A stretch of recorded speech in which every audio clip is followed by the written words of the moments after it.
Bruce Meyers, the inventor, creator, visionary behind the Meyers Manx, is our guest. It was supposed to be just a half-an-hour interview to talk about the Meyers Manx, but guess what?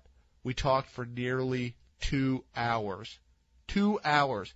This interview, I have to say, this interview is probably too good for this show, because this interview is fantastic.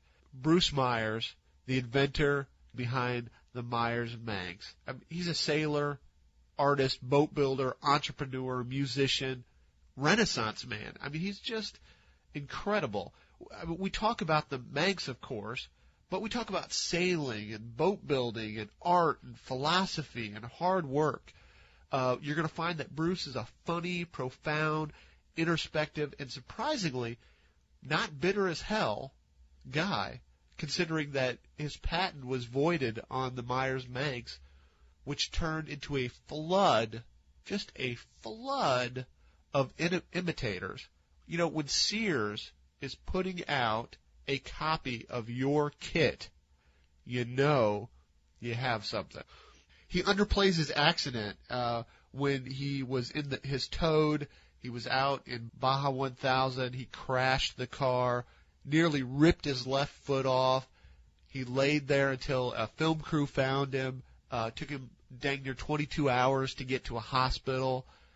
He downplays his service in World War II. He was on the Bunker Hill, was attacked by a kamikaze. 389 sailors lost their life on that boat. It almost sank the ship. He survived. He's traveled around the world, sailed, lived in Tahiti, was a merchant marine. What a storied past he has. Incredibly fascinating guy to talk to, and I'm not going to keep it any longer. Here we go. Bruce Meyers, creator of the Meyers Manx. As all of my shows start, I always ask, what's your VW story? How did you get into VWs? Wow, it goes a long way back. It goes back to 1962, I think, somewhere in there, 61. And, I'd bought an old Volkswagen bus, and I've owned several VW buses, and I had a Porsche, and had two of them, actually. Had a couple of Beetle sedans, built a Baja Bug later. I don't know. I've had a collection of Volkswagens, and I like little cars, and I think I like good economy and functionalism. And of course, that's what that thing was all about.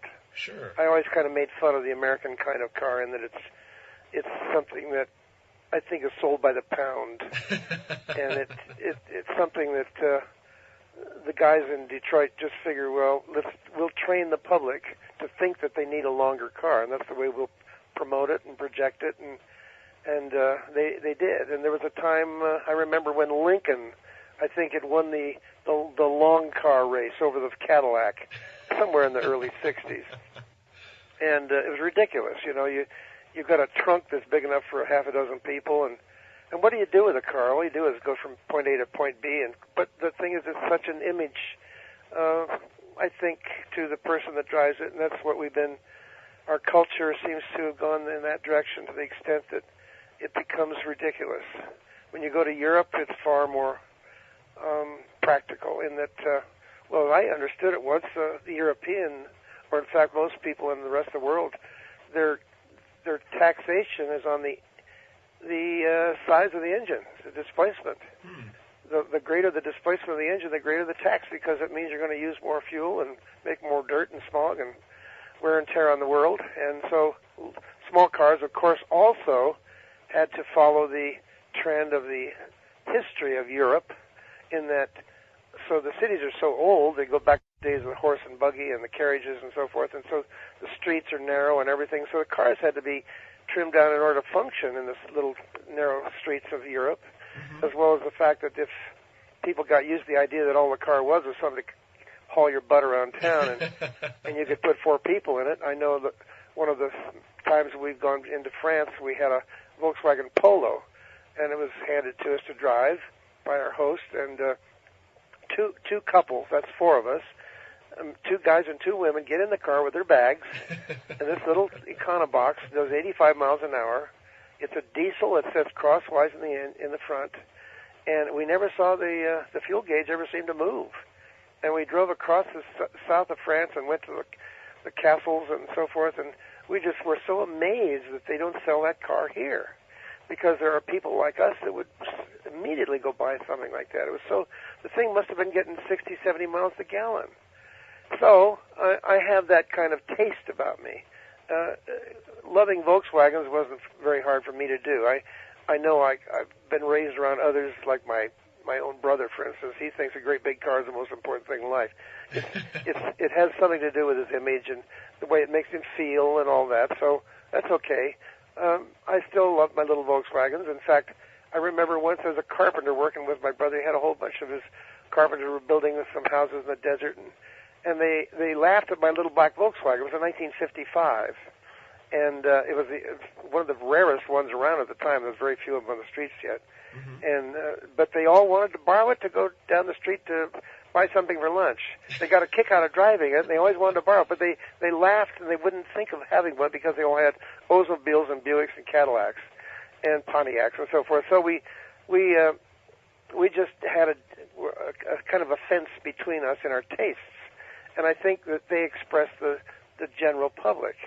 And so I'm one of those guys that followed the little car that was so useful and durable, and I was just kind of fell in love with it. So when I loved to roam around Baja, and I had a Volkswagen bus that I took I found in a local junkyard an old Buick ambulance with great big 915 wheels and tires.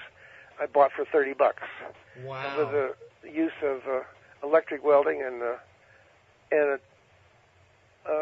tin snips, I put these things on the car, and it was suddenly Little Red Riding Bus, that's the name of the car, mm-hmm. was far more useful because you could drive it over sand dunes and out on the beaches in Baja. And we roamed Baja a lot in those days, myself and others with Volkswagen buses. We didn't all start with VW buses, but we all wound up with them because there was a Chevy Carryall in there that we had to tow with Volkswagen buses. So he came around to our kind of thinking, and that we could make a trip and come back home and save hundreds of dollars over what he did. So, you know, the whole thing bears out my love for the usefulness and the functionalism of a small car. And, of course, an air-cooled car in a vastly desert place like Baja was great. You never thought about water and those problems. So, anyway, that's kind of where I came from. Wow. But I was playing around with a sand sailor, you know, a thing with wheels on it that you sail on the beach. Yeah. Up at Pismo Beach. Yeah. And I had been given a ride in the sand dunes in what the earliest dune buggies were referred to as water pumpers, because they were made out of old Plymouths and Chevys and Fords and so forth, and they had radiators and flathead V8s, mm-hmm. but they had these big long rails, and they put the engine and the transmission and the differential all right next to each other, and sat seats behind the wheels in order to get all the weight over the rear wheels to get the traction. And then, of course, we didn't have any big fat tires then, so they'd weld a rim on the outer edge of a rim and make 2 or even 3 sets of rims on one center, and that would be a rear wheel with 3 tires on it. Wow. And just to get flotation and traction, because we didn't have the kind of tires we see today. Mm-hmm. And so I was playing with, this guy had offered me a ride, and I was what they call shooting bowls in the sand dunes. And there was a Volkswagen chassis.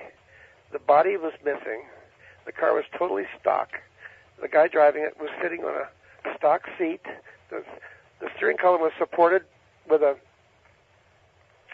pipe frame, and I think the exhaust system was still on stock, and it dragged its exhaust system in the sand occasionally, but it was flitting around the sand dunes like it was still on its standard wheels and tires, little skinny tires. Wow. And the thing was out maneuvering this great big thing that I was riding around in. We were very, very impressed with this little Volkswagen floor pan without its body, mm-hmm. with nothing more than some silly guy that tore around, making all the water pumpers look silly. So I never forgot that. That stuck in my mind, and I came away from that. And that was really I think, the seed that was planted in my head, and I started drawing little pictures of fat-tired cars. And my wife said, "What is it next? What the hell are we doing now?" And I thought, I can't forget that little Volkswagen. Of course, it's fairly obvious that if you take a rear-engine car and you shorten it, well, you've done several things at once.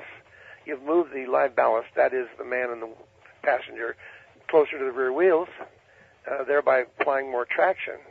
And of course, if you put a fatter tire on it, it's kind of like putting snowshoes on it. It gets flotation. Right. And by being shorter, it became lighter. It has a shorter turning radius. It has a better belly clearance. And because it's shorter, it has a better beam strength.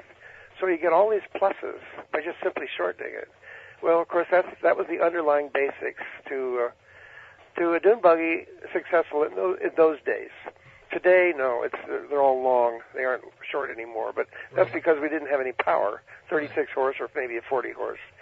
And so the little dune buggy that was driven by 36 or 40 horsepower couldn't be near the screaming monsters they have today. But because it was small and it was light, it was very, very maneuverable, and it would go anywhere. And I mean, it would literally. So we took trips up into the Sierras where they have these Jeep runs and so forth, and all the Jeeps laughed at us because we came up there with these kinds of cars. And I think I went up there with 3 Meyers Manxes and 3 other cars called Burros. They're all Volkswagen based. Right. And the Jeeps all made fun of us, but we wound up going around them when they broke down, getting stuck and everything. So I can't say that you can do all that a Jeep will do, but because a Jeep will certainly climb up anything you point it at. But the thing is that they don't have the suspension, and the Volkswagen was more supple, and that's how the thing was so much more comfortable, and with all of its simplicity, the Manx became a worldwide phenomenon. Well, I find it interesting that you decided to work with fiberglass, because really, even in the early 60s, fiberglass was pretty cutting edge still. Well, I go way back because I'm a beach boy, and I surfed. I used to shape surfboards and glass surfboards way in the beginning of it all, and I learned a lot there, but that didn't teach me anything like I did later when I was a boat builder. Moving over I loved sailing and boat building, and I moved over from the wooden boat building to the fiberglass boat building, and I worked for the largest sailboat company in the world in those times. It was Jensen Marine, the Cal boats, and very, very fine sailboats, and I was the head of tooling. So I worked in a large factory building the plugs, lofting from the naval architect's drawings, the lines, and building the full-size plugs. I built boats up to 55 feet. I built lots of them down in the 20 and 25 and 30-foot areas and up to 40 feet. But I became quite an expert in that area. So I wasn't just a boat builder, but I was a guy that was attracted to the problems that hadn't been answered yet in the way of doing things. For instance, when you build a 40-foot boat and you lay it up in a mold, how do you get it out of the mold? And there's all these problems that come up. So you wind up designing all the machinery, these rollover molds and all the hoops and all the winches and cranes and wheels and things that go on the mold. So I love mechanical stuff too. I'm as attracted to that as I am the aesthetics. But the whole thing was I spent several years in the boat building industry, in the fiberglass boat building. So I was as much of a professional as anybody you might find. In fact, I was one of the very few guys in Southern California that did that sort of thing. And so that's where I came from when I played with a dune buggy. But the other thing that's more important, really, that really is the underlying, I think, the strength of what the Manx was all about was its gesture, its looks. Now, absolutely, mind you, I spent my years in higher learning was all in art schools. I was going to be a painter. I draw very well. I used to teach life drawing, portraiture, painting. All that was where I was coming from. Well, I came away from that to wind up building boats, fiberglass boats. Well, who am I? I'm an artist with a lot of fiberglass technical skills. And I think the most important thing about the art training was the life drawing. When you draw inanimate things, you draw surfaces. It's necessary, of course, to draw correctly with ellipses and center lines and base lines and all the things that make it correct. But when you draw living creatures, animals, humans, there's a sense of movement that can be instilled in them the way they're drawn, a sense of movement or life. And we refer to it as gesture. And I got so good at it that I have a collection of drawings that are very, very professional. And I have a background in drawing very well. They said I had a lot of power in my drawing. So I come away from that, and I go build a dune buggy. How's that? Well, did you start building boats because that paid the bills? Well, no, because from the beach, I loved the sea. Mm-hmm. And my first sailboat, I think, when I was 12 years old. And I just loved the whole thing, the whole idea of sailing. Mm-hmm. I've done a lot of sailing. I sailed on one of the very last square rig ships to Tahiti, and I sailed on large yachts across the Pacific Ocean. I was in the Navy. I was in the Merchant Marine. Mm-hmm. And in the Navy, I was on a flagship of the Task Force 58, which was Admiral Mark Mitcher, and we were kamikazed. I was in Guttery. I shot lots of kamikazes, and I'm getting old. I'm 80 years old. Well, you guys lost 389 men on that boat. Let's not downplay how significant That's right. that was. And what I really want to ask you about that is how do you think that has impacted your life as a whole? Well, I don't know that it had anything to do with anything that came along later, mm-hmm. except that it's something that turns you into a man pretty quick when you have to spend weeks and weeks pulling your shipmates' corpses out of a burned-out hulk that's barely able to move across the ocean. And we got the ship back home. And I don't know, I think that was kind of like my 9/11. I lived through a time that I guess I'm very lucky in that I don't know why I wasn't one of those corpses, but I went over the side. I was ordered to by the captain. We were flames and smoke, and about 1,000 men went over the side, and we swam, and I was picked up by a destroyer. And that's a whole part of my book. Mm-hmm. Coming away from that simply is just that I think in the service you're just you're a number on a piece of paper, and somehow fate puts you in a certain position.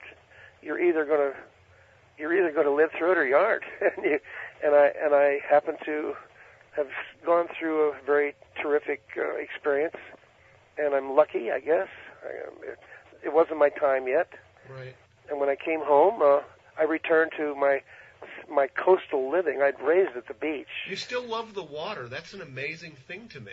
I still do. Yes, I still go to the beach where I don't surf anymore because when I was racing in Baja, I crashed and broke my legs, and I have a stainless steel ankle, and I can't surf anymore. But I still go to the beach and play the guitar. I love music, and there's various elements to me, I guess, that I love the sea, I love the water, the beach, the whole life of that. Of course, the beach life, the surfer he's a bit of a rebel, you know. He's not the same guy that the kid is in the big city.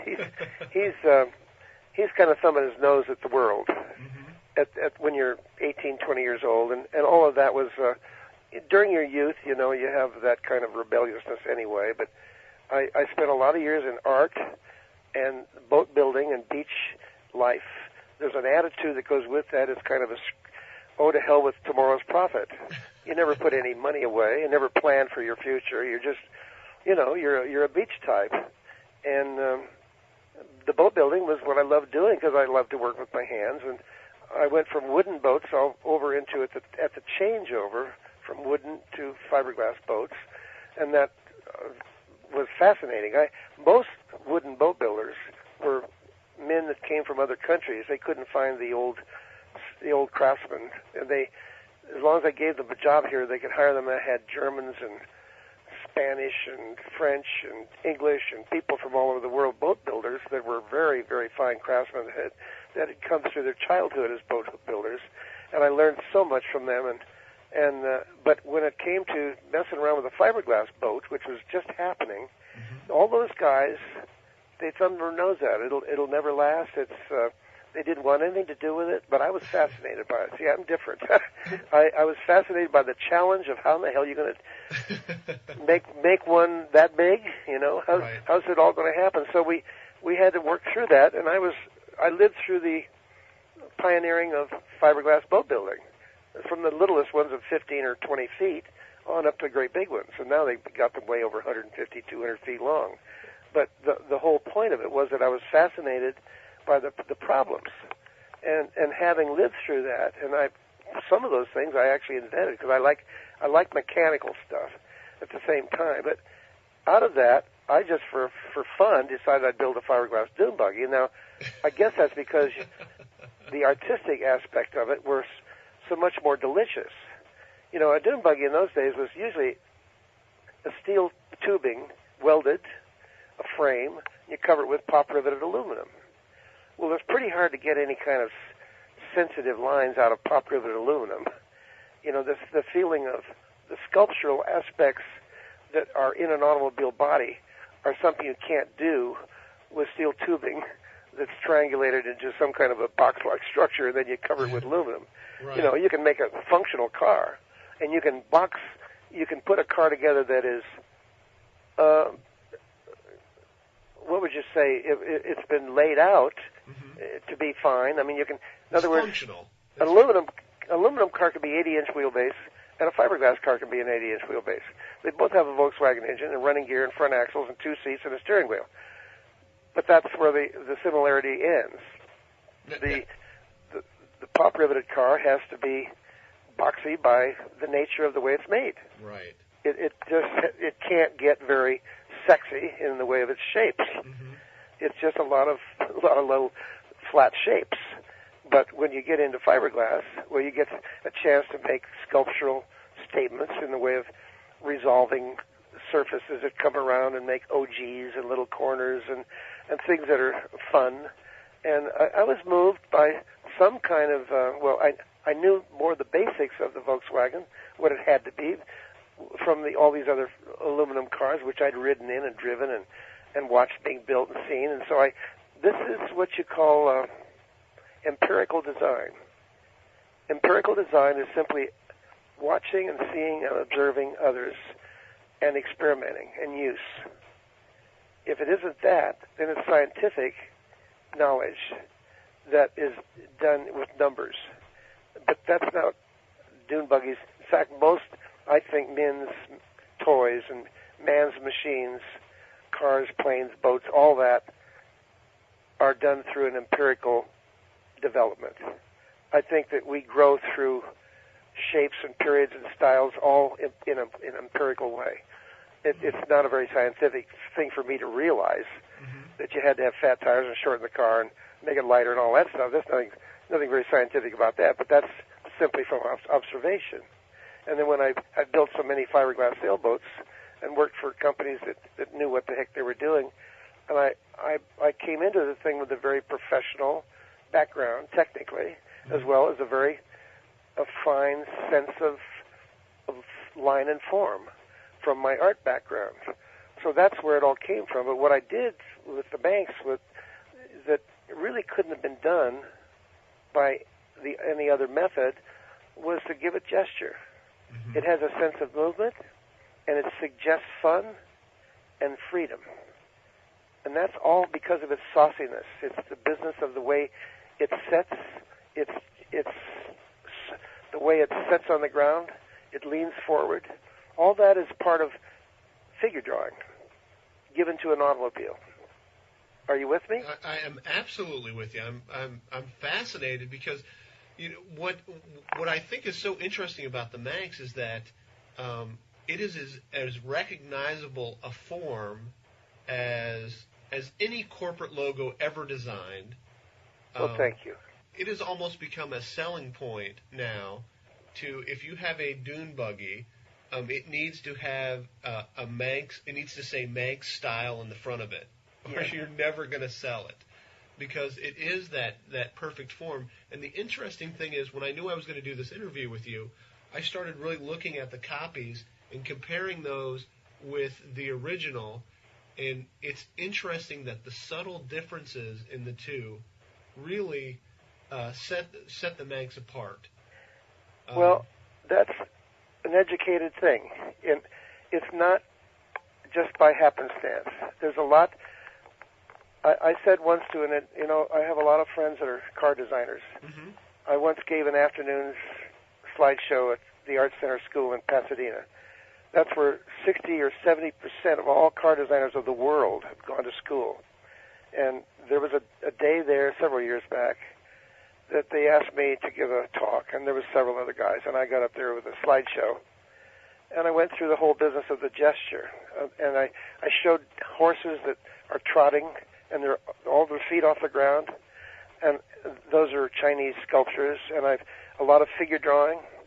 And there's, you can draw a woman, a nude, leaning against the doorway, but she looks like she's ready to get up and run, just the way you draw. Now, it's not to say that it comes anything from, we know that to block out a figure takes 6 or 7 heads high, 2 heads wide. The hips are at this point and that point, and you have all these rules. It's like blocking out a head for a portrait. There's a zygomatic arch that goes through your eyes. That's halfway through the egg. And then halfway down that is the length of the nose, and halfway below that is where the mouth is. So you have all these rules for blocking it out. Well, I can block out a dune buggy that looks just like any little metal dune buggy. But until you get into doing things with these shapes, one that seems to tumble over the other, like sand dunes, they're most beautiful natural shapes, trees, many things in nature. That's where usually the artist turns to nature for his answers. You can find yourself looking at nature and finding things that give you a sense of movement. Certainly waves of the ocean and sand dunes that are made by the wind. All that stuff is kind of where I come from, and I respect it. And you can turn to nature every time and find a good answer. You want to know how to dress yourself? Go look at the colors of the bark on a eucalyptus tree. You can't go wrong. Whatever it is, and it could be all kinds of, those are harmonies. Just like in music, there's 4 notes that make a beautiful harmony, and by moving them around, you have a different kind of an arrangement. Well, color is the same way. And color comes to you by just looking at nature. And you can't go wrong. You absolutely, it's the most wonderful place to turn. Well, see, I'm pretty esoteric about all this. I'm sorry. It's like, don't talk about religion. No, I love it. I love it. Well, you know what that word esoteric means. Absolutely. It's a special, very few people know the subject kind of a thing. When I talk about art, I start to feel like, wait a minute, I'm losing them.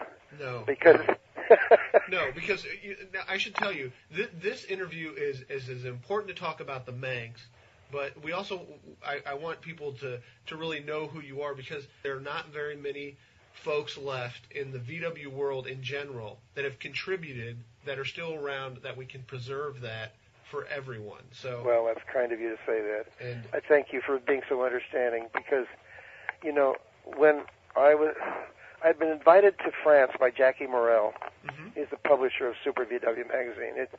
He's a publisher with a lot of magazines in France, and he's a young guy that loves fast cars, and the Manx was something he watched as a kid when he was 12 or 14 years old, and he showed it to his dad, and his dad bought him an old junk Volkswagen and a kit, a French kit of some sort. We call them Manx types. A Manx type kit. Right. It'll have different little bumps here and there, but it's basically much the same. Right. And he built that and drove that thing through his high school and college days. And he, through that, learned about the basics of automobiles, and from which he's been an automobile publisher ever since.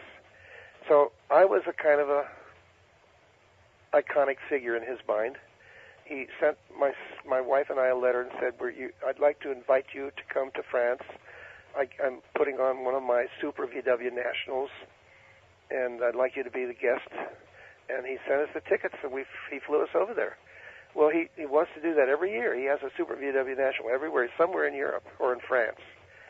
And so we went to several of them. Mm-hmm. But one of them, it might have been the first one.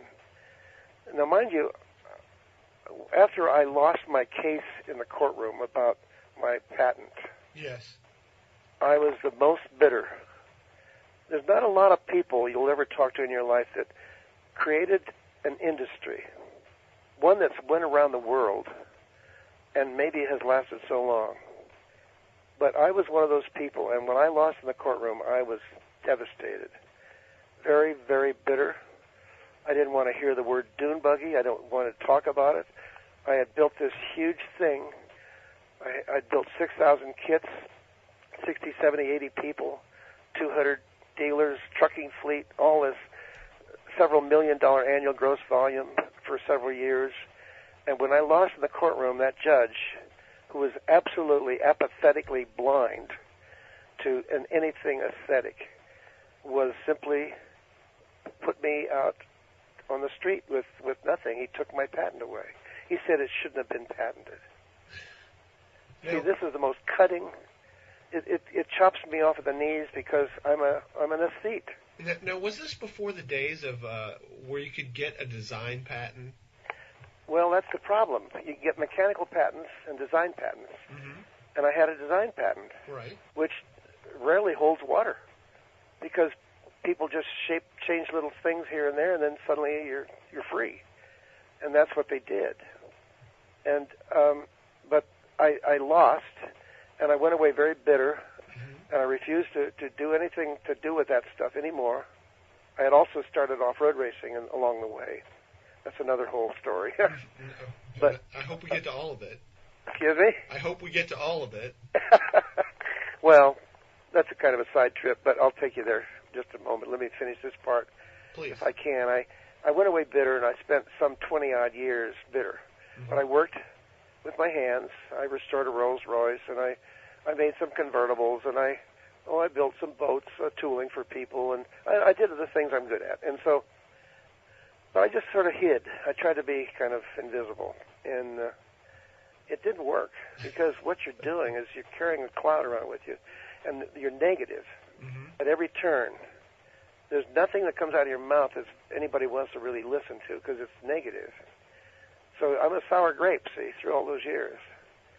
I'll never forget my ex-wife, Shirley. I used to go and visit her over at her office where she worked at Road and Track. Mm-hmm.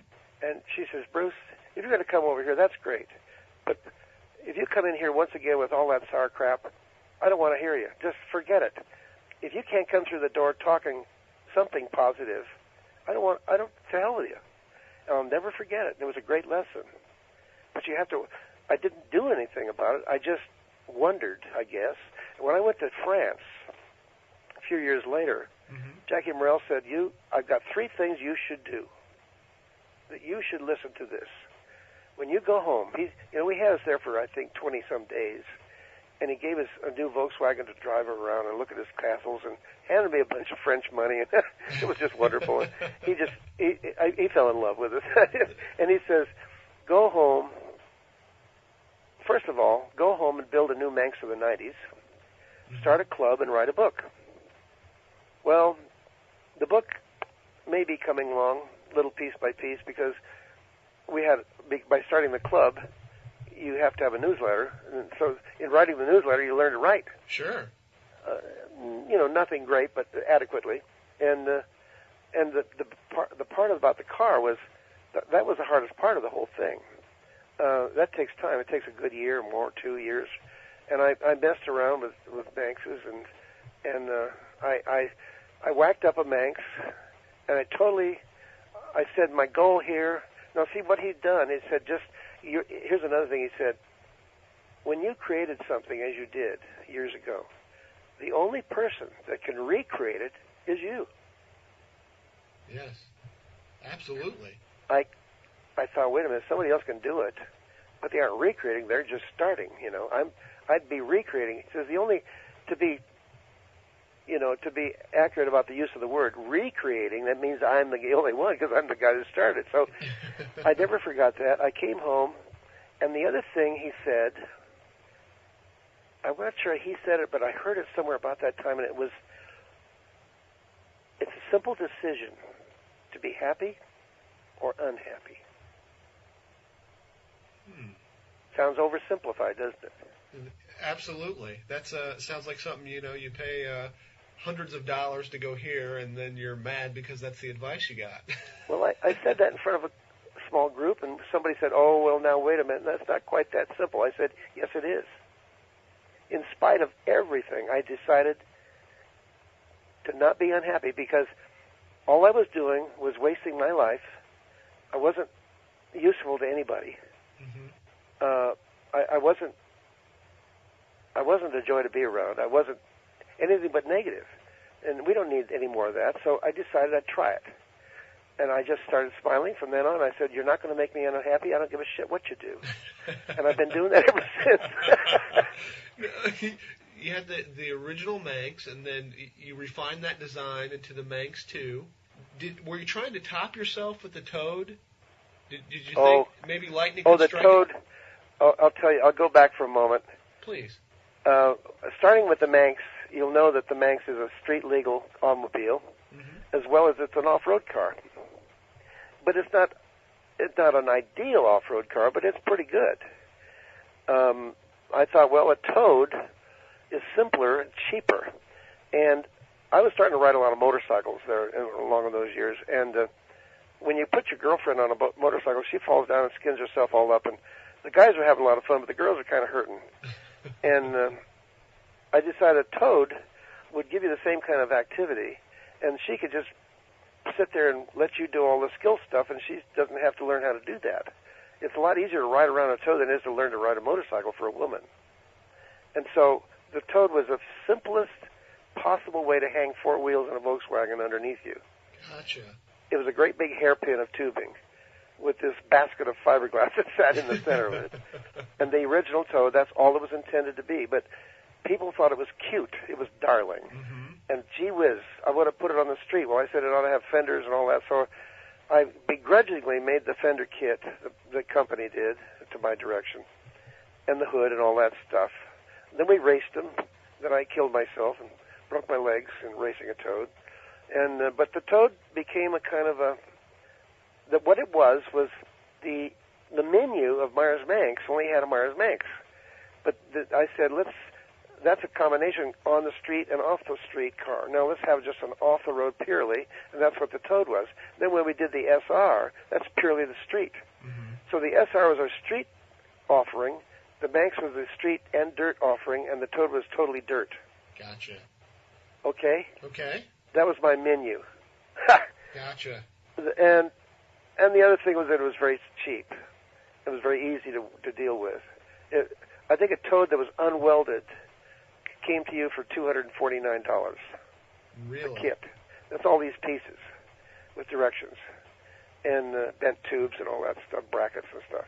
If you bought one welded together, I think it was like $4.95 or something. It wasn't very much. Wow. But it was literally the first production dune buggy. Mm-hmm. Like you might relate it to today's sandrail. It's the seedling to today's sandrail. Right. So that's what the Toad is, and the people that have them, I don't get it. They love them. They're unadjustable. The only adjustment we had was for tall and short people was the thickness of the seat cushion. Now, do you think you might have fallen a little out of love because the Toad tried to kill you? I mean, yes, that's right. Because it shouldn't have been raced. It was too dangerous. It folded all up around me, and broke my feet. But I just bought a Toad recently just because the local museum in San Diego wanted to have me come down and have a display. Mm-hmm. Well, I had to go borrow a Toad and borrow an SR, and I took Old Red down there. But I thought I guess I better have one of these things just to have it in the lineup. So I bought a piece of it's a piece of junk, which I know what to do. I'll make it gorgeous, and all Toads should be green, Absolutely. And at any rate, that's kind of the story of the Toad.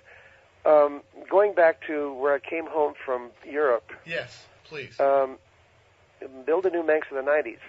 Well, the club has been very good to me in the way of opening my eyes to the realities and underlining all of its weaknesses. The club has got close to 3,000 members. We often have runs with 120-some cars. 50 to 100 is common.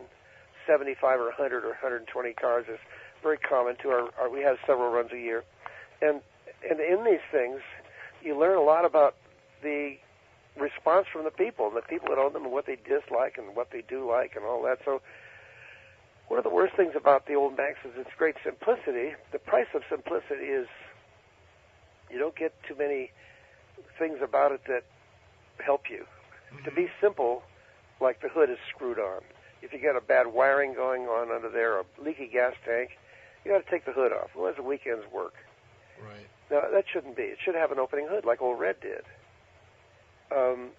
The back end, the kids sit up there and they knock their brains out on the roll bar. That's no good. Right. There was all kinds of things. You couldn't get at a pair of two carburetors. So I just did all these things to, and the other thing was to simplify that today the cars are longer because there's so much more power. Mm-hmm. With power, you get more speed. And when you get more speed, you need to slow down the pitch and the yaw, which is to get a longer wheelbase. The roll doesn't mean much, but the pitch of the yaw, you slow them down by getting longer wheelbase. So why not just leave the floor pan alone, 94-inch floor pan? So I did, and I just took a Manx and sawed it all up, but I didn't do what everybody does, and they are very uncommonly ugly in my mind. And you take a Manx, you want to make it a four-place Manx, so you cut it in two. Right. And you nail the front down to the floor pan in the back, and then you fill in the space in between. And that's what everybody does. Sometimes they do it really well. Most of the time you can see where they did the work, and it's pretty awful. And I said to myself, that's like taking a wad of chewing gum, taking it out of your mouth, and pulling it apart. So there's a lump of chewing gum in right hand and left hand and this string between.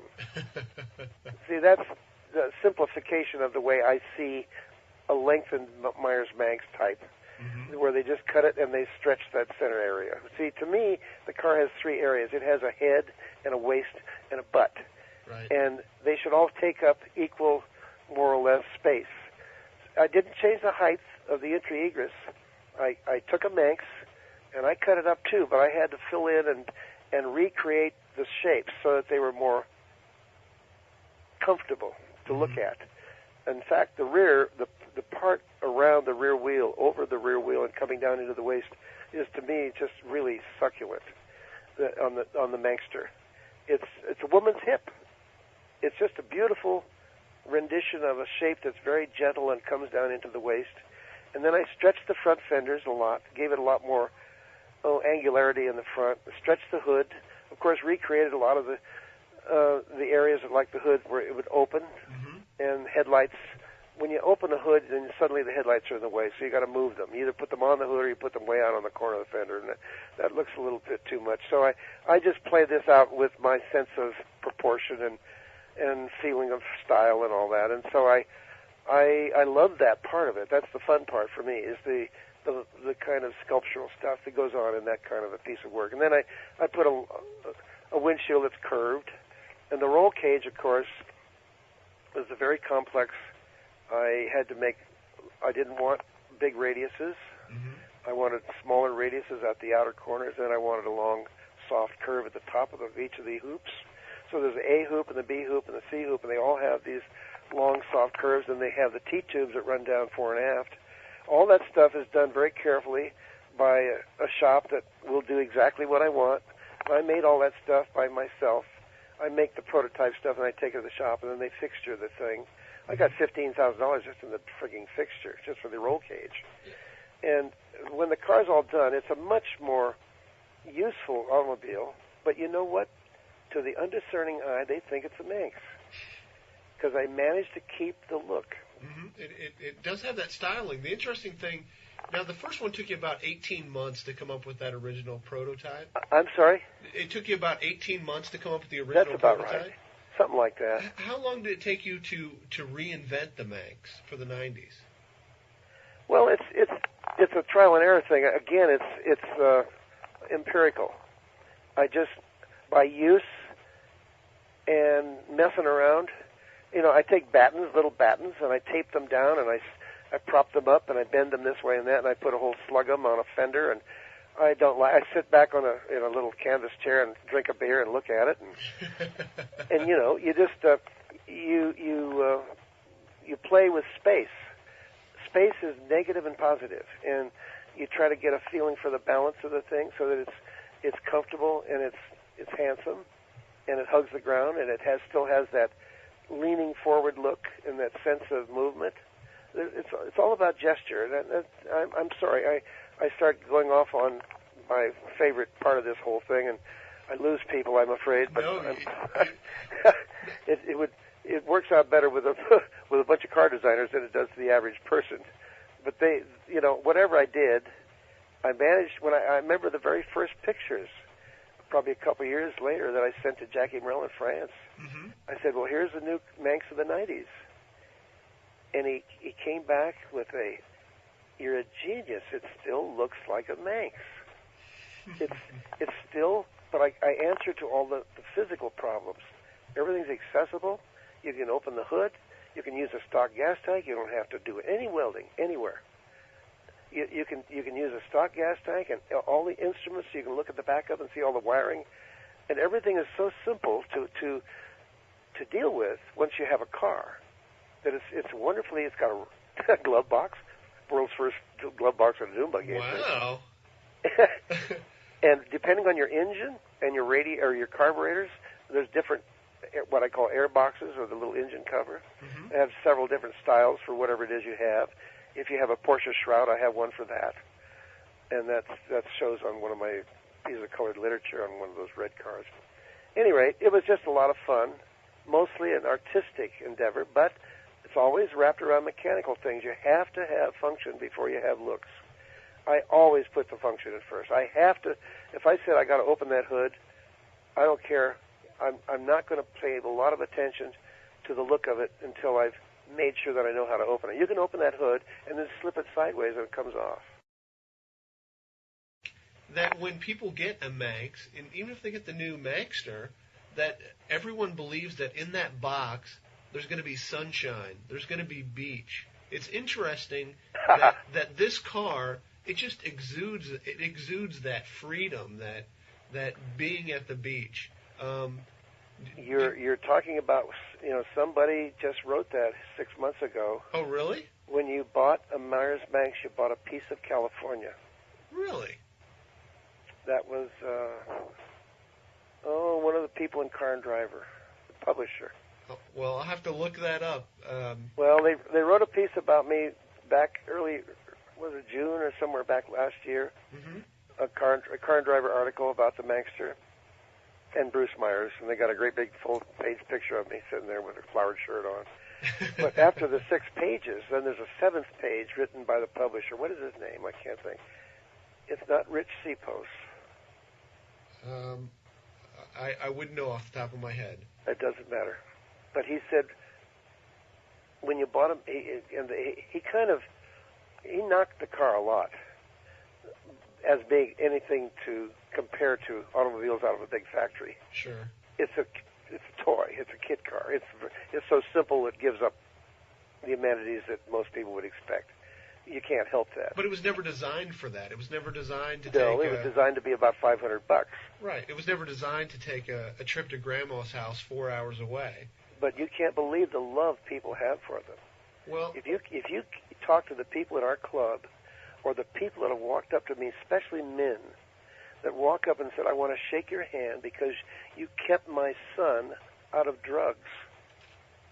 Whoa, what's that all about? He says, "My boy was starting to mess around with pot, but he was reading these car magazines and he fell in love with this thing, this Manx buggy thing, and I went out and the first one that ever told me that story was he was a doctor or a physician, and he changed his whole schedule, so he was always home at night at 5. Mm-hmm. He wouldn't take calls, and he spent the winter with his boy building a buggy, and it kept the boy out off the street, and they learned together how to handle some tools and put something together, wow. And they drove the car. The boy was still too young, so he drove the car. And then when the boy was old enough, then he got his own license. That was his car to go to school with. See, there's this huge, wonderful attachment that it provided for Dad and the boy. And that is a story that's been over and over and over. And people come to me, they love that thing. Some people lovingly put it together. Others just toss them together. They're awful. Mm-hmm. You know, you got all the variables there. Right. But the ones that take a lot of time and care, they keep them for a lifetime. They've driven them across country. I had a man and a woman, an old man and a woman, walk up to me and say, "I want to shake your hand." We took our Manx with a hard top and side curtains, and we drove to the top of the world. And I said, "Where in the hell's that?" He says, "The northern Alaska." And they're standing, they showed me a picture of the Manx with a little trailer behind it. Wow. They were camping out of. And they went to the top of Alaska in front of a sign in a front great big sand or a big snowdrift, and it says the top of the world. And then they drove it down to South America. So you have all this variety of adventures that come out of this thing. I don't think they're doing that much these days anymore, but during that heyday 30, 40 years ago, it was really wild. I had more stuff like that happen, and people come to me, and even today the cars, lots of the cars are as old as from that time. A lot of the cars are 35 and 40 years old by the same owner. So there's this kind of a crazy passion that they have. I don't know exactly why that is, but it gives me a lot of pleasure. Well, what do you think your legacy is going to be? What do you want people, when they think of Bruce Meyers in 15 or 20 years, what do you hope they remember about you? So there you go. That's part one of my interview with Bruce. So for Volkscast Radio, I'm Ray Iddings, and we'll talk with you next week.